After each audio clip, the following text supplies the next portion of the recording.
लक्ष्मण ने शूर्पणखा की नाक ही क्यों काटी, कोई और अंग क्यों न काटा। यह बात लोग गूढ़ अर्थों में न समझकर एक अनावश्यक बात बना दी है, जिसका प्रसार किया जा रहा है। हर व्यक्ति की एक सोच होती है चीजों को समझने का। मानस में धर्म से ज्यादा समाज पर ध्यान केंद्रित किया गया है। यह महसूस किया जा सकता है कि रामायण एक ऐसे समाज की कल्पना करता है जहां प्रत्येक व्यक्ति नैतिक हो। नैतिकता का पाठ पढ़ाती है रामायण। सूर्य और चंद्र पर धब्बे मिल जाएंगे, पर राम के पूरे जीवन और चरित्र में एक भी दाग नहीं मिल सकता है। अज्ञानवश अपनी क्षुद्र बुद्धि के कारण कोई मूर्खतावश धब्बा देखता है, तो यह उसका नेत्र दोष है, राम के चरित्र का नहीं।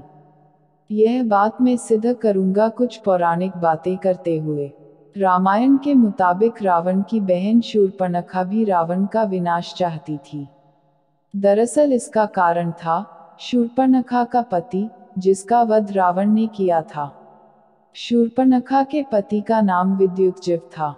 वो कालकेय नाम के राजा का सेनापति था। रावण जब विश्व विजय पर निकला तो कालकेय से उसका युद्ध हुआ। इस युद्ध के दौरान उसका सामना शूर्पणखा के पति से भी हुआ था। युद्ध में रावण ने विद्युतजिह्व का भी वध कर दिया।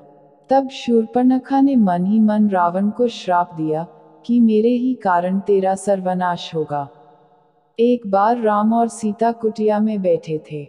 अचानक शूर्पणखा ने वहां प्रवेश किया। वह राम को देखकर मुग्ध हो गई तथा उनका परिचय जानकर उसने अपने विषय में इस प्रकार बतलाया, मैं इस प्रदेश में स्वेच्छाचारिणी राक्षसी हूँ। मुझसे सब भयभीत रहते हैं। विश्रवा का पुत्र बलवान रावण मेरा भाई है। मैं तुमसे विवाह करना चाहती हूँ।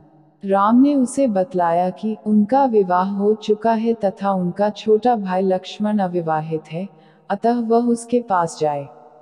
लक्ष्मण ने शूर्पणखा के विवाह प्रस्ताव को अस्वीकार कर उसे फिर राम के पास भेजा।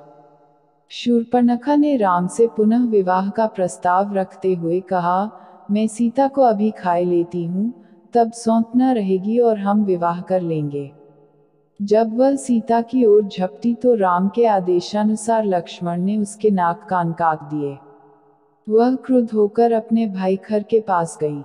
खर ने 14 राक्षसों को राम हनन के निमित्त भेजा, क्योंकि शूर्पणखा राम, लक्ष्मण और सीता का लहू पीना चाहती थी। राम ने उन 14 को मार डाला तो शूर्पणखा पुनः रोती हुई अपने भाई खर के पास गई। तापस बेश विशेषी उदासी, 14 बरिस रामु बनवासी, सुनी मृदु बचन भूप हिया सोको, ससी कर छुअत बिकल जिमी कोको।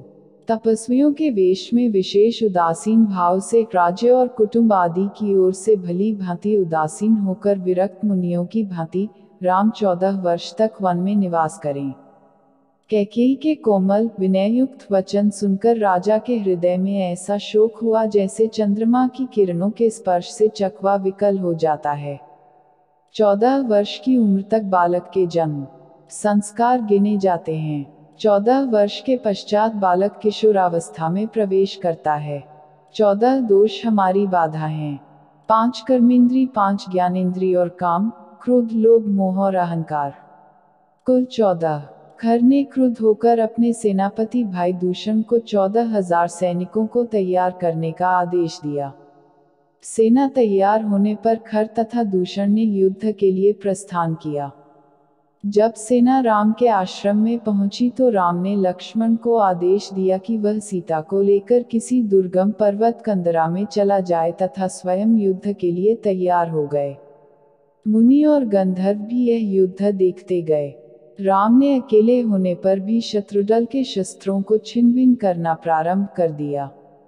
अनेकों राक्षस प्रभावशाली बाणों से मारे गए, शेष डर कर भाग गए।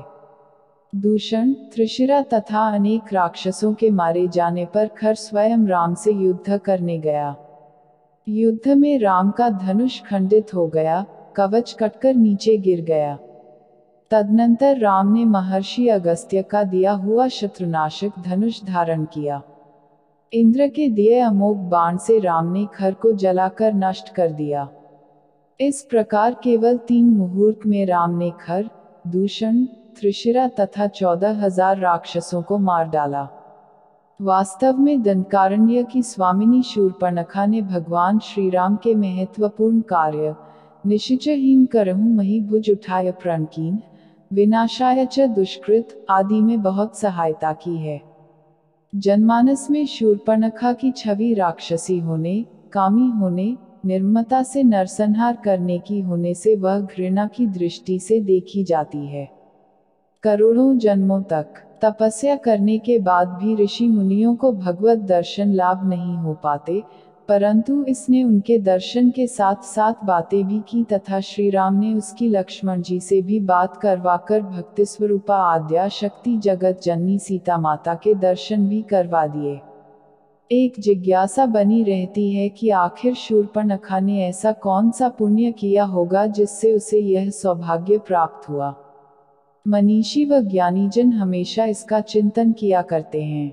पूर्व जन्म में शूर्पणखा इंद्रलोक की नयनतारा नामक अप्सरा थी। उर्वशी, रंभा, मेनका, पुंजिकस्थला आदि प्रमुख अप्सराओं में इसकी गिनती थी।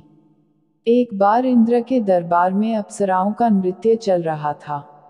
उस समय यह नयनतारा नृत्य करते समय भ्रू संचालन अर्थात आंखों से इशारा भी कर रही थी।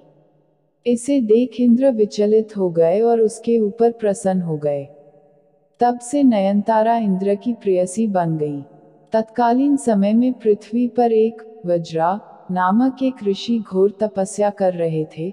तब नयनतारा पर प्रसन्न होने के कारण ऋषि की तपस्या भंग करने हेतु इंद्र ने इसे ही पृथ्वी पर भेजा, परंतु वज्रा ऋषि की तपस्या भंग होने पर उन्होंने इसे राक्षसी होने का श्राप दे दिया। ऋषि से क्षमा याचना करने पर वज्रा ऋषि ने उससे कहा कि राक्षस जन्म में ही तुझे प्रभु के दर्शन होंगे।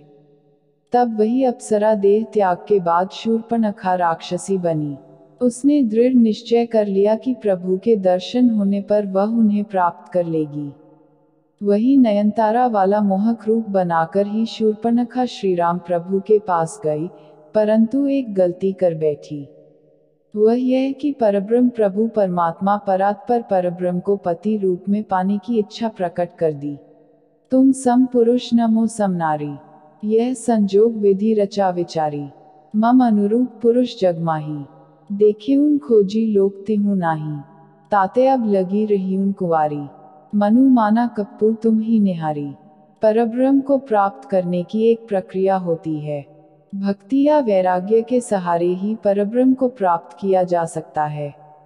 शूर्पणखा भक्ति रूपा सीता माता और वैराग्य रूपी श्री लक्ष्मण जी के पास न जाकर सीधे ब्रह्म के पास चली गई। यह उसकी सबसे बड़ी गलती है। वह तो डायरेक्ट श्रीराम की पत्नी बनकर भक्ति को ही अलग कर देना चाहती थी। इसके अलावा वैराग्य का आश्रय लेती तो भी प्रभु को प्राप्त कर सकती थी, परंतु वैराग्य को भी नकार कर अर्थात वैराग्य रूपी श्री लक्ष्मण जी के पास भी न जाकर एवं अहंकार में आकर सीधे प्रभु के पास चली गई। उसमें अहंकार आ गया। वह कहती है, संपूर्ण संसार में मेरे समान कोई नारी नहीं। इसका अर्थ यह हुआ कि समस्त संसार में आपकी पत्नी बनने लायक मेरे समान कोई नारी नहीं है। वैरागी लक्ष्मण ने सोचा कि राक्षसी को वैराग्य तो आ नहीं सकता, अतः उसे पुनः प्रभु के पास भेज दिया। तब प्रभु ने कहा कि मैं तो भक्ति के वश में हूँ। तब शूर्पणखा भक्तिरूपा सीता माता के पास गई, परंतु वहां भी एक भागवतापराध कर बैठी। सोचा, प्रभु इस भक्ति के वश में है, अतः मैं इस भक्ति को ही खा जाऊं, भक्ति को ही नष्ट कर दूं, जबकि नियम यह है कि श्रद्धा भक्ति बढ़ाओ संतन की सेवा। अतः लक्ष्मण जी ने क्रोध में आकर उसके नाक कान काटकर अंग भंग कर दिया।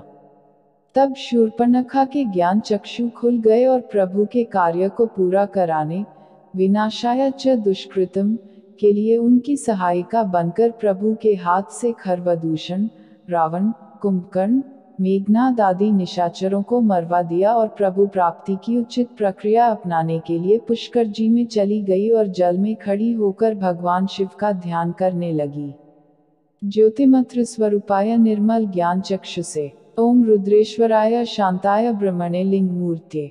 10,000 वर्ष बाद भगवान शिव ने शूर्पणखा को दर्शन दिए और वर प्रदान किया कि 28वें द्वापर युग में जब श्री राम कृष्ण अवतार लेंगे, तब कुब्जा के रूप में तुम्हें कृष्ण से पति सुख की प्राप्ति होगी। तब श्री कृष्ण तुम्हारी कुबड़ ठीक करके वही नयनतारा अप्सरा का मनमोहक रूप प्रदान करेंगे। अब प्रश्न ये है कि यदि कोई आपकी पत्नी पर हमला करे तो क्या आप चुपचाप खड़े रहेंगे? दूसरी बात, लक्ष्मण ने वह अंग काटा जिसका अतिरिक्त मांस कटने से शरीर को कोई अपंगता नहीं आती है। यदि हाथ पैर काट दे या आंख फोड़ दे तो, या फिर उंगली काट दे तो अपंगता आती है। पर नाक के ऊपर का मांस या का कान की लौ काटने से शरीर में कोई नुकसान नहीं। यह तो हुई भौतिक व्याख्या। सूक्ष्म व्याख्या देखे तो नाक कान लक्ष्मण यानी लक्ष्मण ने काटे। मतलब यदि तुम ब्रह्म स्वरूप राम के पास जाना चाहते हो तो अपने मन में तुम्हारा लक्ष्य होना चाहिए कि ब्रह्म की प्राप्ति, और इसके लिए अपने गर्व और अहंकार के प्रतीक यानी नाक को कटवाना होगा। वह भी अपने मन के लक्ष्य के हाथों। साथ ही अपने कानों से सुनी विपरीत बातों पर ध्यान नहीं देना होगा। अर्थात अपनी नाक और कान को कटवाकर लक्ष्य के प्रति मन से समर्पित होकर कार्य करना होगा, तभी ब्रह्म की प्राप्ति होगी।